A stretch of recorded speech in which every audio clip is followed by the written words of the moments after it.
stunning dame. Legs that could crush a watermelon between her thighs. Ruby red lips that looked like those slippers that Green Witch wanted in The Wizard of Oz. And hair as blackest night in the Pacific Northwestern town where dreams and reality collide in strange and interesting ways.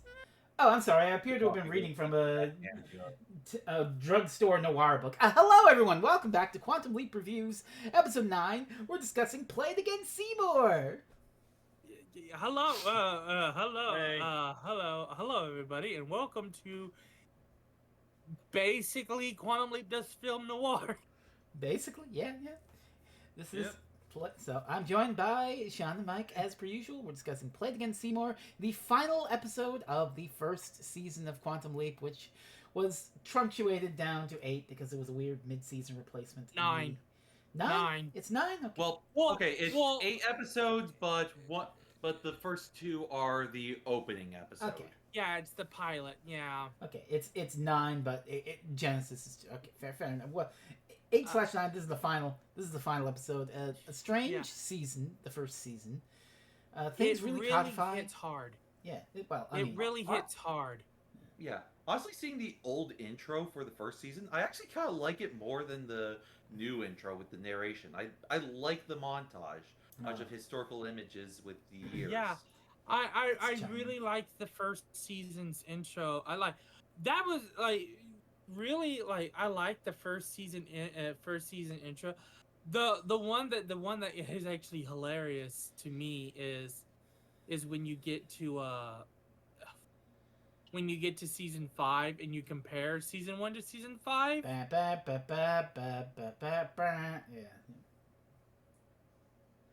Yeah. Season one's monologue is actually really good because it's literally just Sam going, "Hi, I did a thing, and now I became a fighter pilot." Yeah, it's good. Well, this one doesn't actually have that. It's just the usual musing on. Oh boy, I sure had a wild leap in the 50s, driving cars. It's the Kamikaze Kid.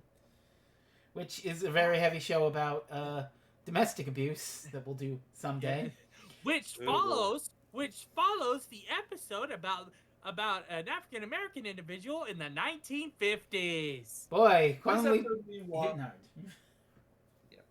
This episode, meanwhile, is a lot lighter than the other ones that you've described. It's just a traditional film noir story with dames, femme fatales, plans, and betrayals, and all that jazz.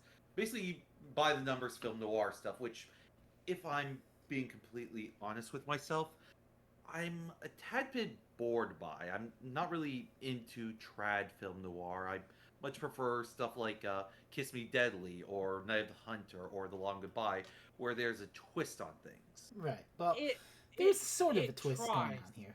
It really tries to. To me, it tries to change up a bit of that film noir. It is a film noir story told beat to beat with the same tropes, but they try to change it up a bit, especially even right from the opening where you get Sam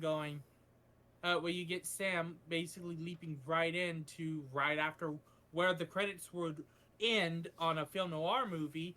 You have Sam leap into our leapee, standing over a body, holding a revolver, just as the cops run in.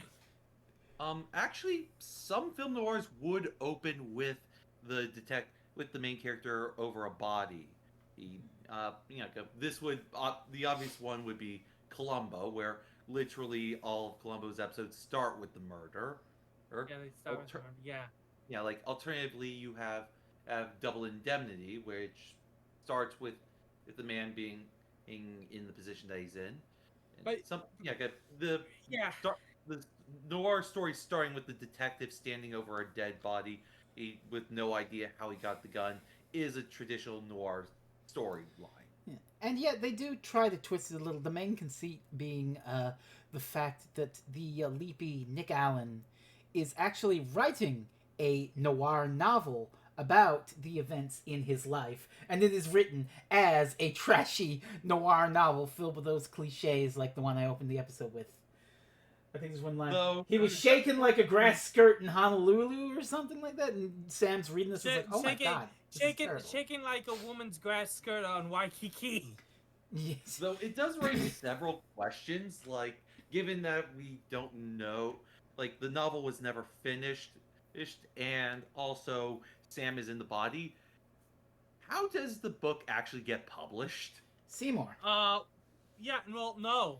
In the original timeline, original timeline, the book was published as we find out as we continue on. That is actually a big plot point in this episode. How does Sam know about this book? Because He read it before. does Nick get it published? Does Nick get it published? Does who gets it published? Let's just say that somebody was cleaning out, in the original history, someone's cleaning out Nick Allen's office after he got shot. They find this manuscript and they're like, "Oh wow, a fully written noir book. Hello, Mr. Publisher, I totally wrote this." Something like that. They gave it to the police. They gave it to the police because they said that the book is one of those contest books. That's what it is. The book that Nick is writing in the original timeline turned into a contest book. Nick wrote about his own murder. Leave it to capitalism to monetize someone's own murder. But I like this. I hearken it to two early Star Trek Next Generation episodes. The first being The Big Goodbye, obviously because it's, playing around with the film noir thing. Even if this isn't a holodeck gone wrong, it's, someone who doesn't usually belong in the setting is now coping with this setting. But the other one is a season 2 episode called The Royale, where some Enterprise crew get trapped in like a shitty hotel that's an adaptation of this really trashy novel, and it's part The Prisoner, part just like dealing with shitty novel tropes. And I feel that as well with the meta aspect of, oh god, the events of this story are written on this page as a trashy noir. So that's a little interesting. That elevates it a little for me over, trad noir trappings. But they're all here. They're all here. Sean?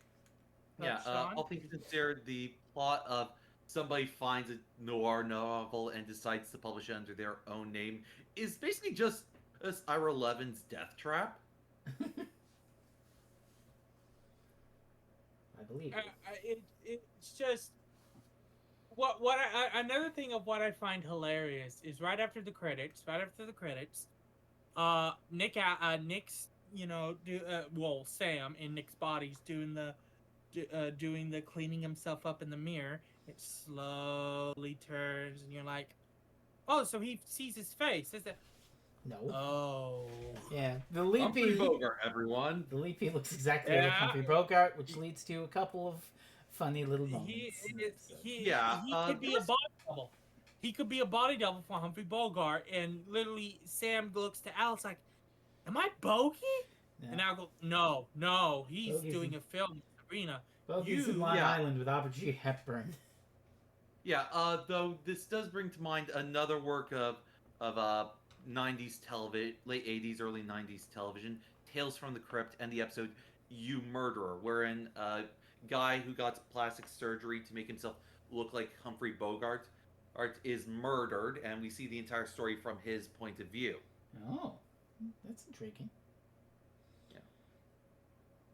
Yeah. But what I love about this is Al 100% just goes right in with the film noir stuff. I should mention as well, there's another funny little thing, because this is early days for Quantum Leap. They didn't know what they were doing. The leap date is April 1953, but that is technically before the date they eventually settle on as Sam's birthday. No. You're thinking of the Machiko. Machiko. This one's just after Sam's birthday. It is? I thought Sam was born August. Let me look. Let me double check that. Because... Break out the Encyclopedia Quantum Leapia.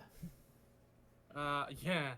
I'm pretty sure August 1953, because it's the date of Mirror Image. And you would know the date of Mirror Image. Oh. Oh? So yeah, it's both of them. Yeah, well, It's both of them. I was reading Matt Dale's book, and he says that fans suggest that the whole you can only leap within your own lifetime, being gestating in the womb counts. That's how they get over that particular thing. But also because alternatively, several questions. that raises. Well, alternatively, you can just go and say, "Oh, this episode takes place in October, October 1953." Just change the leap date. Who gives a shit? Yeah, because Sam Beckett was born on 12:30 p.m. EST on August 8th, 1953. Hey, yeah, there you go. Which is hilarious because this gets contradicted in an early episode of Quantum Leap season 1, where Sam remembers being in school very clearly during the Eisenhower administration. Well, yeah. Yep. Quantum Leap is not known for it's kind of like Doctor Who in that regard. If you try to mash it all together, you're gonna make a mess. A lot of people sometimes say that because Sam is doing all these changes to history, he's doing minute butterfly effects. So it just keeps changing. He just keeps changing his own birthday because of the butterfly effect. Yeah, that's really funny. That's a cute way to paper over that plot hole if you care about it. There's a million ways to do it. If we're being honest, you probably shouldn't really care that much about little things like that. Those aren't, I mean, like, on the micro scale. Like, if you're doing a television show, you should probably not really have to care about what happened 10 seasons ago. Yeah. I mean, and this is Quantum Leap. Supernatural likes to say hello to you. Oh, God. But this is I Quantum refuse. Leap. I don't want to know. I bailed. I'm not going back in there. Put the lid back in that box, Mike. By the way, Fresno, Murder She Wrote likes to say hello to you. Get Fletcher out of here. God damn it. So, the supporting cast in this are quite interesting. You've got Lionel, the building superintendent, where Nick Allen lives. Then you've got the elevator operator, whose name I don't remember, but begins with an L, I think. What is it? Lionel. I think one's named. I almost said Larry. No, not Lionel. Well, let me look up the wiki. Yeah. Well, what you're getting at, and then of course we have the titular, which it's strange that he's titular, given that he's just the sidekick character, Seymour. Well, what I love about that is again, I'm not going to spoil the ending until we get there. It doesn't matter. Non-linear. Do you find it, Sean? Yeah, Chuck. Chuck? Okay. Oh, yeah. So, Chuck, Lionel, and Seymour. So, the interesting thing here is that all three of these actors came back to play different roles in Quantum Leap. So, the most minor is the elevator guy who apparently appears in Leaping Without a Net, which is a circus trapeze artist leap from late season 2. Yeah, he's one of the circus performers. Yeah. Lionel shows up again, and this fact made Mike cackle, and he will again. Lionel's actor shows up again as the sheriff in season 3's The Boogeyman. Which, given that episode, is probably having an unintentional implications regarding Sam's memory. There were more actors other than him who also showed up in that episode. That might make it deliberate, but that honest to God, that just makes me think that this is probably the first episode where the devil is like it is basically this is probably like one of the devil's first time we like. Now, Mike, save some in the tank for when we draft Rain. Yes. And last but not least, Willie Garson, who plays Seymour in this episode, had a major role at the beginning of season 5. He is Lee Harvey Oswald. You just know the universe is gonna make us do Lee Harvey Oswald next time. Why would you say that out loud, John? Now you're only making it more true. You don't speak such things into creation. You know how the wheel is sentient. You know how the magic works. You know the wheel is sentient, and But anyway, but yeah, it's I love Seymour because Seymour is that bumbling kid who doesn't know who doesn't know the serious side of life. But there he is, like trying to fix his glasses and chucking line on. I got 2 minutes. And also, He just instantly like pulls out a pocket watch. Goes, I got 2 minutes. Seymour is a. We've been talking about the way that this is drenched in those noir tropes. Seymour sort of glamorizes that life, and he talks, it's like, oh my god, you're gonna. He talks in all those weird noir tropes. Oh, you found the big squeeze, it's shit like that. I don't even know half the terms, but Yeah, he really does he really does embody into him because he grew up. He was an orphan, so he grew up in the library reading all these books. And to him, that life is glamorous. Turns out later, and by the end, he's like, almost actually, this life kind of fucking sucks. I'm gonna go yeah write yeah books. it turns yeah he turns out it's like he's like, oh, this life's freaking dangerous, and he gets shot at. Yeah, and the last major player is Allison, the femme fatale of the episodes, waiting in Sam's office. The mysterious film noir. I love how the entire Al is a woman as a This is new. He's got his heart proudly outside, is what I'm gonna say. He's thinking with the wrong head. Let's put it like that. Yeah, but he is very happy to see her. Yeah, he only ever sees her once the entire episode. And then the rest of the episode is like, she's to kill us, Sam. She did it. But Allison here is played by Claudia Christian, who went on to be in, I believe, Babylon 5.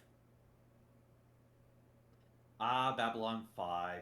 The show so dorky, only the truest of a Norks would ever watch it. I have the original Battlestar Galactica on my I know at least one person on my thing. who watches It Babylon 5. on my list of things to watch. I don't know. Is it? Is the original Battlestar Galactica? Oh, the original Battlestar Galactica. Yeah, but Babylon 5? No. No. Because I know that some people who watch Babylon 5, it's one of those shows that once you watch it, you can never go back. I know a pal who likes Babylon 5. They also are fond of, I believe, the Dominion War arc of Deep Space Nine. So but no shade to you. No shade to you if you're listening. No shade to you. Yeah. Though all things considered, I don't think Babylon 5 is good enough to justify writing and taking over Doctor Who 30 years later. Sorry, 40 years later. Wait.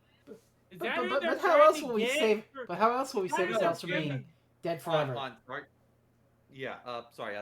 JMS has been spending years petitioning the BBC to let him take over Babylon 5, based solely on his credits on Babylon 5.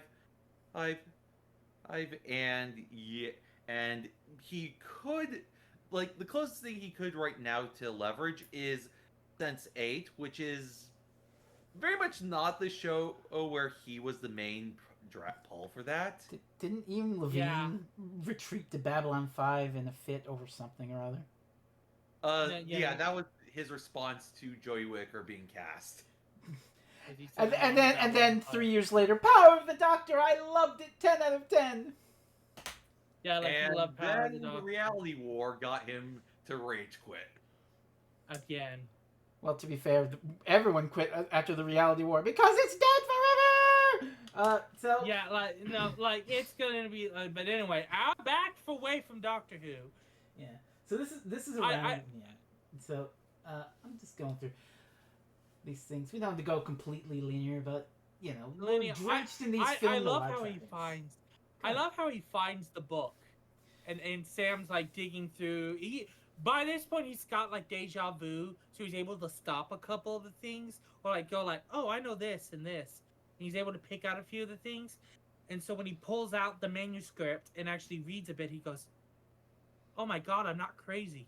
It's not deja vu. I've read this book. I read the book." Which I mean, it's very funny for me because I'm currently playing Alan Wake, Oh which my is basically the god. exact same premise. Oh. It's of a writer who slowly realizes that he's in the book that he's writing but can't remember writing.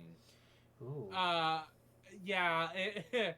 And so Al gets there and is like, okay, here are your suspects: Allison and the dude who shot Phil. The dropper It's named Allison. Clapper. Yeah. Who I don't think never shows up in this episode. This is big red herring. The dropper named Yeah. Clapper. Well, which is kind of funny because again, this is meant to be a film noir. It's meant to give you those red herrings. Yeah. Yeah, but And usually in film noirs, they resolve those red herrings somehow. Like, they reveal that actually, no, this is just another detective investigating you because he thinks you're the murderer, or which is basically the Big Lebowski. There aren't really any clues that can lead you to guess that. Spoilers for the episode, by the way. That Lionel is the killer. Because Yeah, like he has like one scene where he's like, "Hey, don't let hitmen into my apartment building," and then at the end he's like, "I'm in love with Allison and I killed him and I'll kill you." You want to know what's funny? I think the red herring actually gets brought up a bit because when Seymour after this when Seymour starts talking to to Sam as they're walking out of his office, or was it at the club? One or the other. Yeah. They state that that Clapper could in fact be a woman. They say that And at the all club. eyes immediately go on Allison. Yeah, which leads to some more of that conflict, which is a little off-putting for me. This is not how Sam Beckett goes, but we'll get to that. But before that, he almost falls down an elevator shaft. Yep. Which honestly does hint more at it being Lionel, given that I think the elevator was in his hotel. Yeah, it's at his complex, whatever he's. And Chuck literally says the latch is broken. Yeah. There's only two people who would get at that latch: Lionel or Chuck. Well, and since Chuck isn't really in the episode after that. Yeah. But Allison is also there right after they climb down the stairs and like, wow, that was a really hairy situation. And then Allison is there to wait to go to the club. So it's like, ooh, did she do it before and she was just waiting around? Yeah, and she even goes like, "Don't go to the club. It's dangerous. That's the last place Phil went to." Yeah. And then Al and then we cut to the club and Al is just like, "Oh my god, Allison's a knockout." He's even he even pulls out a pair of binoculars to look at her chest from across the room. What the fuck? Yeah, there are parts of. Sorry, Mike. No, this is the point of the episode where you can tell Sam is starting to get very annoyed at his surroundings. Yes, he's getting into being a film noir and trying to blend in and be the detective, but at the same time, he's just annoyed at everything. He's got to look around his shoulder. This feels weird for Dr. Sam Beckett, Scott Bakula. It feels weird for him to be this mean. Yeah. Yeah, it's really early Sam, which is why I can buy it. But yeah, it does still feel, especially when you get stuff like a single drop of rain. Mm-hmm. Yeah. Well, yeah. I think part of my issue with this episode, which I respect it more than I actually like it. I get that it's a film noir, but part of what I don't like about this episode is it feels a bit off, or at the very least it doesn't feel like it's engaged with the implications of it enough. Like we're doing a traditional pulp narrative that plays it all straight and normal. Well, here's a change that might have some implications. What if Seymour was black? Oh.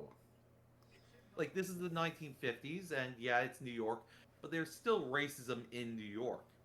How would the story change if one of the supporting characters was a black kid who is very much looked down upon by all the quote unquote betters of society. Well, Yeah. one Seymour would have not been in the club.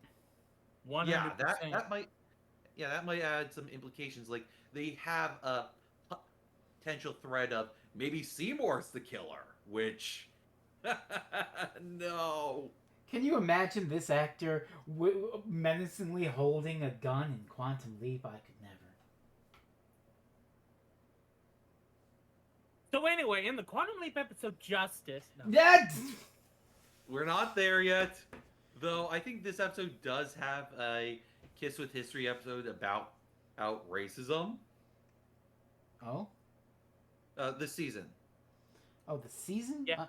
Well, this season has. He's talking about. He's talking about the first episode. He's talking about the episode with the African American Color man Truth in Red Dog, Alabama. Yeah. That was 2 episodes ago, as we alluded to at the top of the show. Yeah, the color of truth. Yeah, which that's. Oh, I love that's that fucking episode. heavy. I love that. I'm sorry. I love that episode because that is the first episode where it hits you like a ton of bricks. That's the Quantum Leap experience for you. But I also love playing on the Bogart thing when Sam is walking back with his drinks. The band puts a spotlight on him, and they just start playing as time goes by. Yeah, because it's friggin' Bogart. It's Bogey. Yeah, and so then Al pulls out the book and says, "I found the book." Yeah, you get Wait. Nick Allen in the original history. Nick Allen gets shot and killed at LaGuardia Airport. But this is where Yeah. Sam is really mean because Al insists Allison's the killer. Allison's the killer. Don't trust her. Don't trust her. And he's just immediately really insulting him.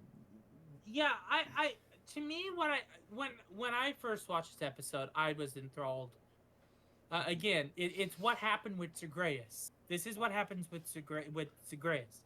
Oh god. When you watch the episode without having to look at it from any sort of perspective, it's a great episode. The moment you start having to pick it into things, your brain starts realizing, this is off, this is a bit off, or you get ideas like, what if Allison is the person when Sam read the book? Sam was the one. Sam said to Al, "Oh, it's Allison. Allison was the killer." And now all this time later, Al's basically trying to hit hard to Sam. No, this is the person you said it was. Or also, there could be an interesting thing where Dave remembered the book wrong. Yeah, That too.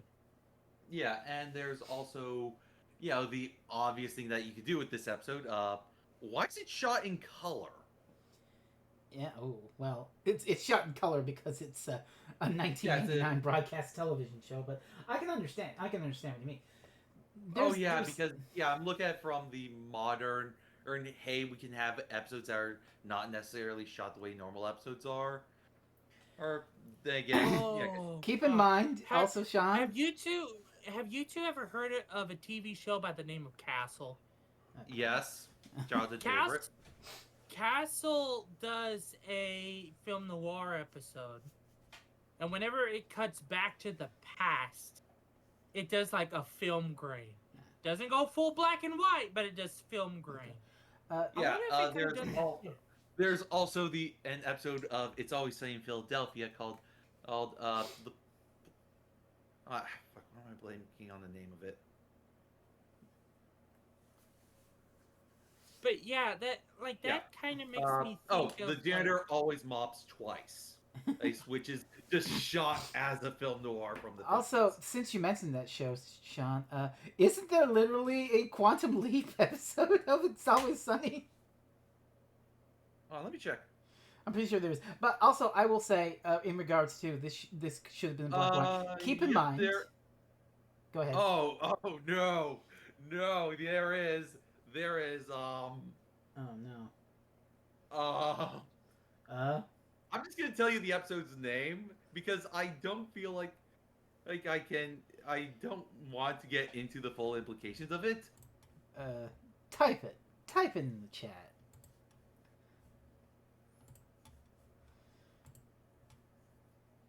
The antis. Oh no, no, no, no, no! I'm not putting that in the Ah! episode. I'm not putting that in the episode. No, no. Okay, okay. I'm going to. Yeah. I'm going to quickly get back on track and talk about the point I Okay, was going to make. Mike, okay. wait, Mike. Let me. Future Frizz, put in the ice bath picture here. Thank you. All right, you better listen, you dumb shit. You better be paying attention to the editing. Sweet. Anyway, on to my original point I was making.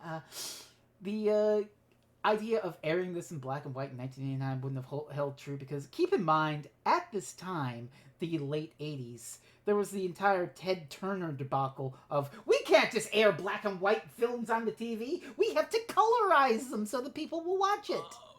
Oh yeah, the colorizing. Which I don't know if Casablanca ever actually got the TBS colorization treatment. But yeah. So there was a whole kerfuffle about that. They were doing that to certain Doctor Who. Well, nowadays they did that to Doctor. Well, nowadays they do that to Doctor Who. But in I think when they started finding the classic episodes, they were coloring a couple. Really? So I looked it up. Mind of Evil. Well, that's not really colorization. That originally aired in color, just because of the whole missing episodes thing. The only copies they had that they found were in black and white, and then they had to recolorize them. Oh, okay. You were saying those, Sean? So I looked it up. Oh no. Oh no. There was a colorized Casablanca in 2012. Oh Jesus! 2012? What? Why the hell were they doing it that late? Yeah. What? I at least understand the recent Doctor Who's in color because it's also an excuse to fan edit them down into feature length. No, it's also meant to change freaking canon. Justice for Magnus. Fan edits. Yes, I know. They put the Master's theme in the organ. Yes, I know. You can call it, it's an alternate reality. I have the black and white VHS on my shelf downstairs. It's fine, Mike. It's okay. Oh, wait. Hold on, let me look. I'm just look. Oh, yeah. Oh, yeah. No, wait. No, it wasn't in 2012. It was in 1984. Okay. I was looking at the Roger Ebert article on it, and it was a reprint that was released in 2012. Okay. Don't play it again, Ted. Oh my God. So in 1984, it happened in 1984, and it was completed in 1988. That stands about right for the whole Ted Turner colorization.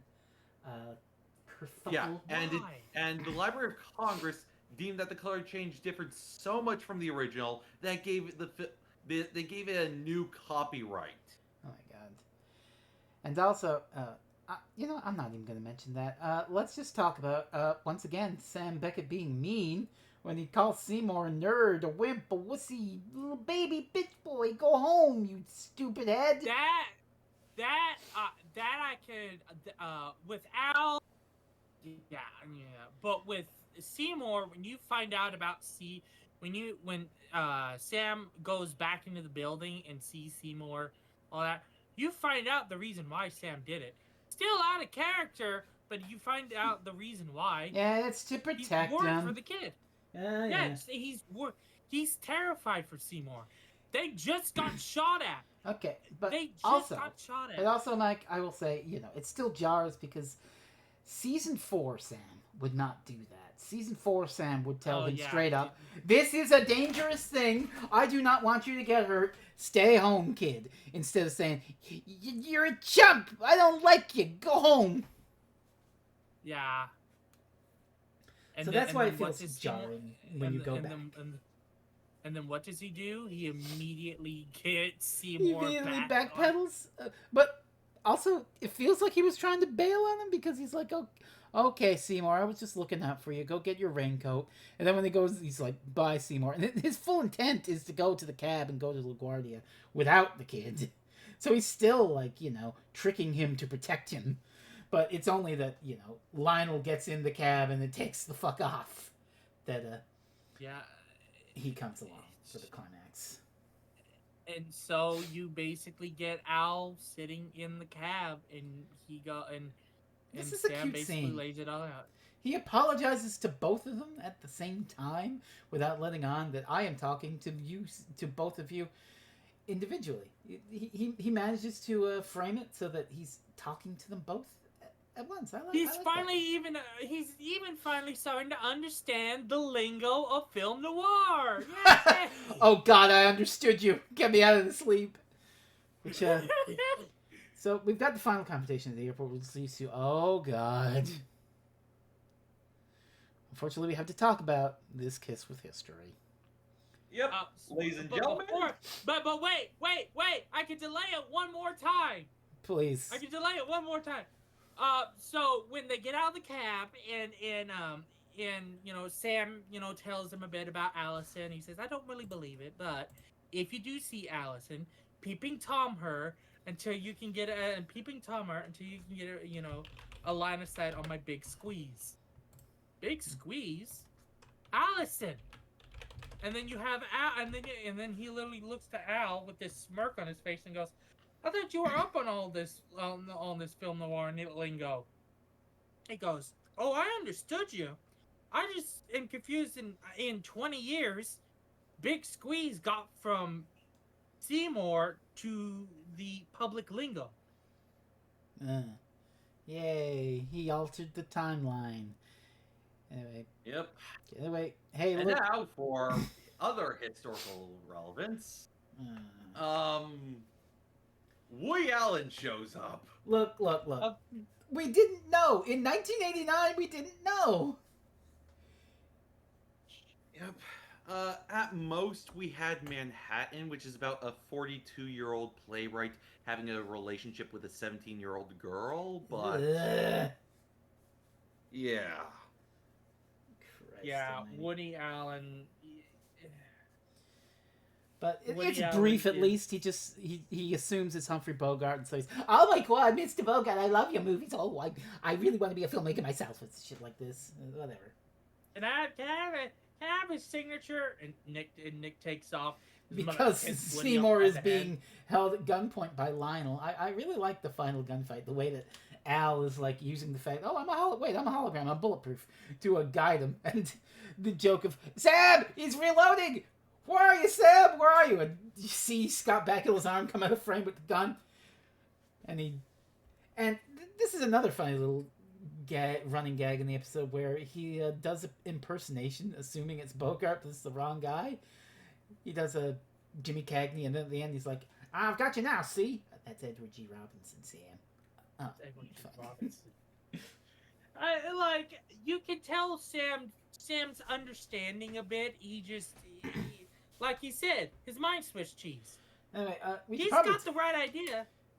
We should probably talk about the motivation of the antagonist. Lionel was the killer because something Allison's in love with me, so I had to kill her husband and kidnap her. What? And she's clearly not.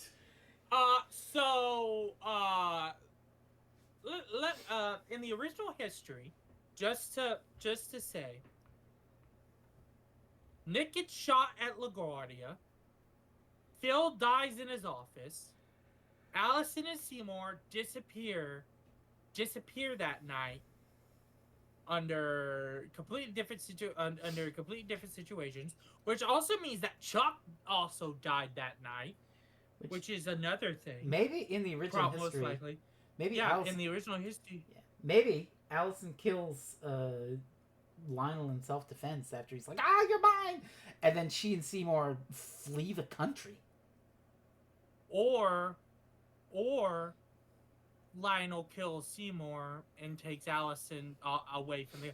Because that's where they were... That's what Lionel was saying, flat out, was we're leaving tonight one way or the other. Yeah. Well, yeah. Anyway, he gets arrested and the day is saved, and we get more Casablanca references. Because they're getting on that plane. Maybe not today, maybe not tomorrow, blah, blah, blah. Yeah. Yep. Allison's like, come on, we're leaving. And there's Nick staring. He's like, I'm getting on that plane. I was like, no, you're not. Getting on that plane, sweetheart. And then in walks in Seymour, who's like, This is the life of a PI? Wow, this sucks actually. And so Sam inspires him to go into writing because he's such a bookworm and he knows the lingo. Yep.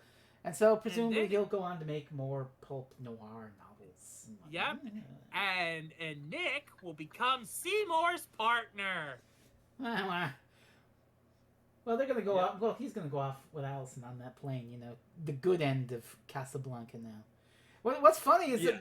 what's really funny to I me think this is- is the way that the leap out goes, where it's just like Sam is still talking to Al, trying to argue with him, even as the leap out bullshit is going around him.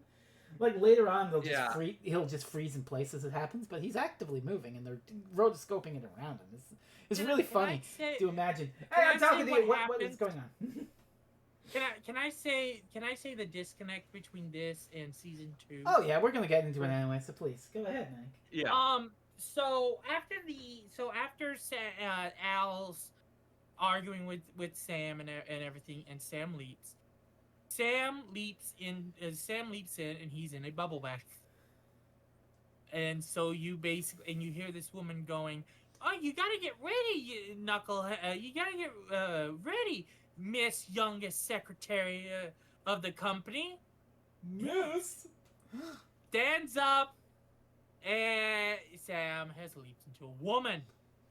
This is basically the fact of there is a season 2 episode named What Price Gloria. That was supposed to be the season finale of Quantum Leap. I think it was supposed to be the season 2 premiere, maybe. Yeah, it was either the season 2 premiere or the season 1 finale. But instead, they went with Honeymoon Express, which is another good episode, but notably is not about leaping into a woman. Yeah, so this is why people started to come up with a theory. Even back then, people started to come up with a theory that we are watching Sam's leaps out of order. But I mean, this is out of order. Timeline. It's correct. So you would have Al's trial. Let's say you have the trial of the Quantum Leap project in the Honeymoon Express. Mm-hmm. But when does that take place? Where? Who knows? Well, I mean, that's directly tied into Honeymoon Express. But also, I was reading again Matt Dale's guidebook, and apparently in other reruns of this episode, instead of the Gloria Leap, they do tack on the beginning of Honeymoon Express as if it were a leap in to be like, next time, the Honeymoon Express. Though it also does raise several questions regarding the quote unquote how Doctor Who will sometimes have gaps in between. A lot of the time Quantum Leap doesn't have those gaps. Yeah. Well, the weird thing about Quantum Leap is a whole bunch of times in season 2 on the actual Blu-rays I have, the next leap will not be the next leap, but instead will be a leap into a rerun. So you can go from that's not. So you can go from say season 2. No, well, that's the rest of the seasons. I think the reason given for that is because Quantum Leap, for some episodes of Quantum Leap, there was a rerun the next week. Yeah, but so on the DVD, on the Blu-ray, you can go from an early season 2 episode, like let's just say What Price Gloria, even though I don't know if this is correct. You go through that episode, and then the leap out happens, and then the leap in, instead of this is the next new episode, the leap in is the Kamikaze Kid again, which I've encountered Kamikaze Kid in Color of Truth like 2 or 3 times going through season 2 as leap ins, and it's like, what? Also, I'm shocked that you don't remember episode 5 of season 2, because that's one of your favorites. What? Remind me? It's Blind Faith. Blind Faith. That is a good episode. But yeah, coming on now to our final thoughts. One half bad episode. It really is that stereotypical. This is how a normal episode of Quantum Leap is. Not bad. Could have some things fixed in it, but it's not bad. This is how like Song for the Soul should have reached this level. Hmm. Fuck. Where, but yeah, this is an average good episode. Season finale material, maybe not, Well, but it was it's the good. weird half season. And also was the 80s, late 80s, early 90s television where it wasn't really event television. This is just Well, a show. well Like then again, it didn't air on consider week to week. consider the finales after. You have MIA, which is the big oh my god Alan Beth episode. Then season 3 is fucking shock theater, and season Oh 4 is God. and season 4 is not as earth shattering, but it's a leap for Lisa, which briefly deals with erasing Al out of existence.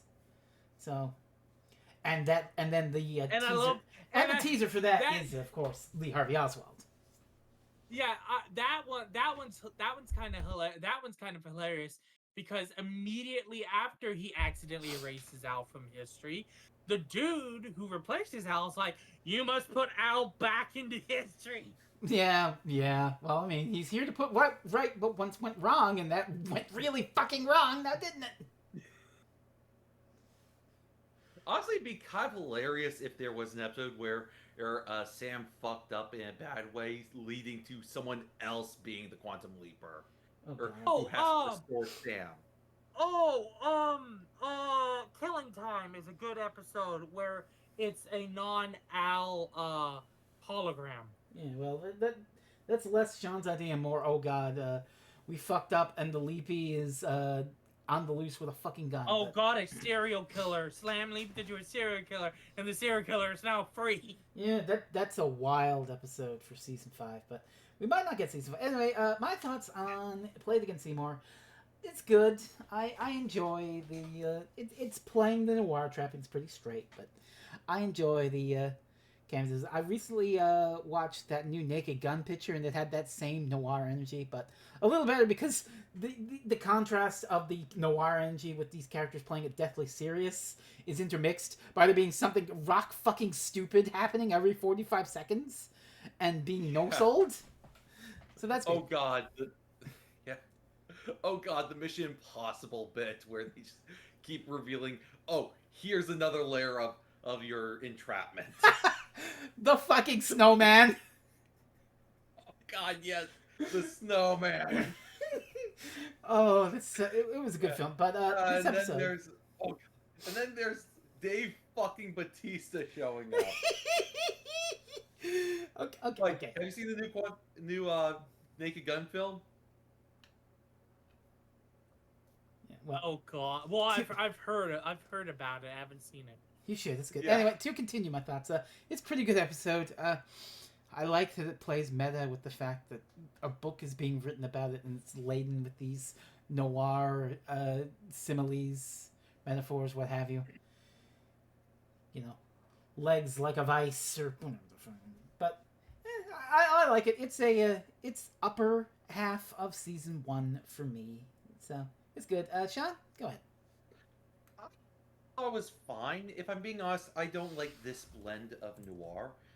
The noir I like is more along the lines of Night of the Hunter or Kiss Me Deadly, where there's a degree of criminality to the proceedings, and Al and Nick, the noir detective that Sam is in, being at most a adulterer who's having an affair with his partner's wife, simply isn't enough. Like, I think you could make an interesting episode with that plot. Yeah, like have Sam work under the assumption that he did kill his partner because he was sleeping with his wife, like, and have the episode slowly unfold to the implications of that, as well as potentially revealing that maybe he didn't actually kill the partner. Maybe he wanted to kill the partner, but he didn't. That's why he has gun pulled out. But we don't know. Oh, and honestly, it's fine. It's a pretty good episode. Nice, nice. Well, will we get a pretty good episode next time? Will we still be talking about Quantum Leap on our Quantum Leap podcast? That will be determined by our good friend Michael Hoovian and the Wheel. So please. The wheel, the sentient wheel. And so, is everyone ready for the first? I should mention, This, ladies and gentlemen, is the final spin of the wheel with reroll spins. After today's episode, whatever we get is whatever we watch. We should have had 3 more shots. I blame you, Necromantia. We should have had 3 more shots, but yeah, it's Necromantia. But yeah, today is the final spin with rerolls. And right. So, our first spin of the wheel.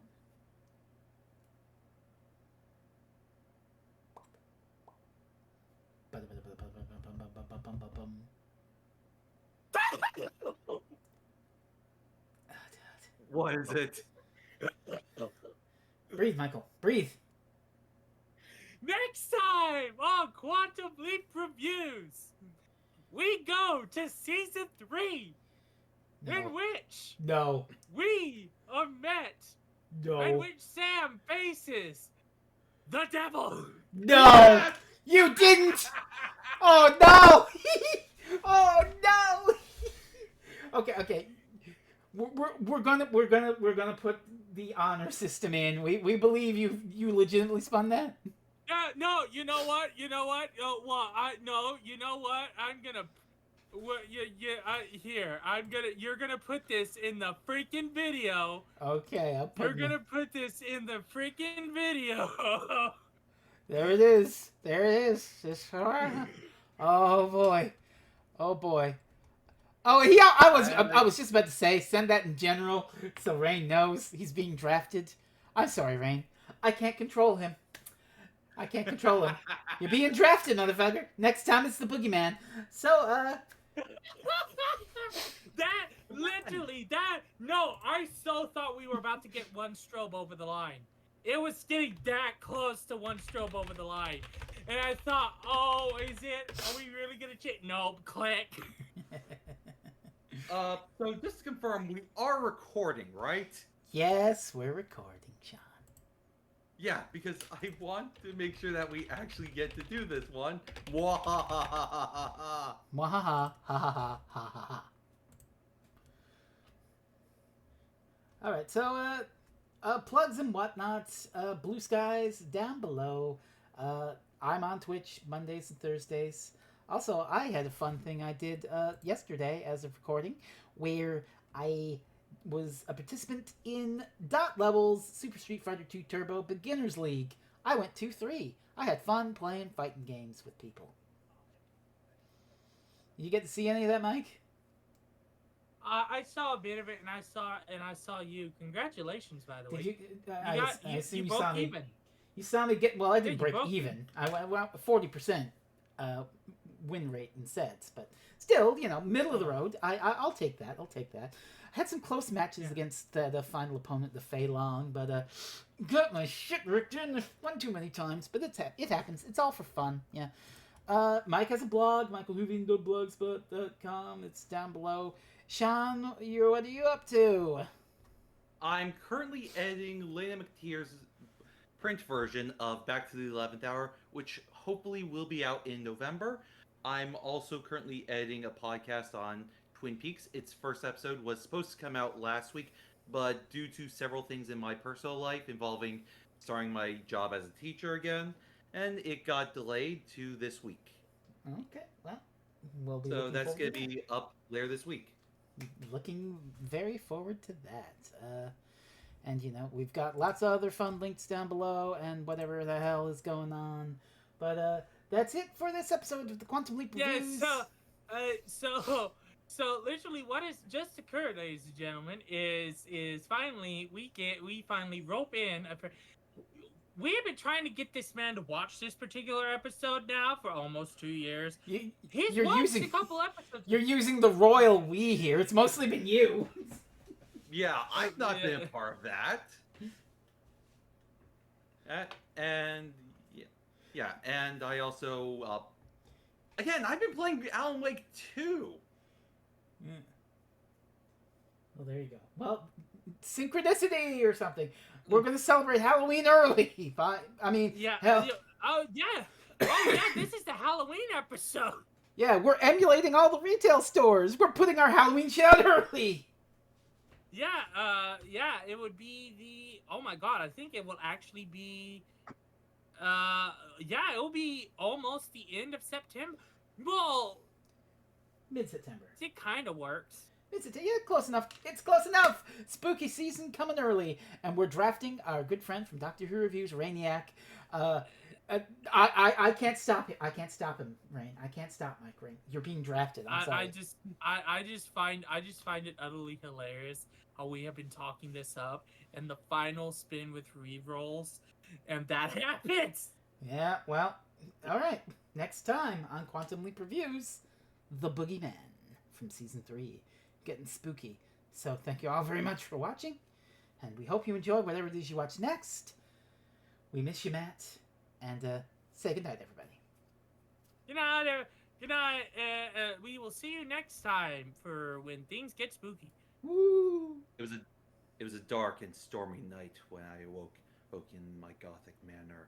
Or there before me was as three balls of gin, a type rare with a half-written page, and a dead body. I knew in my Jeez. heart I was responsible for none of this. Ooh.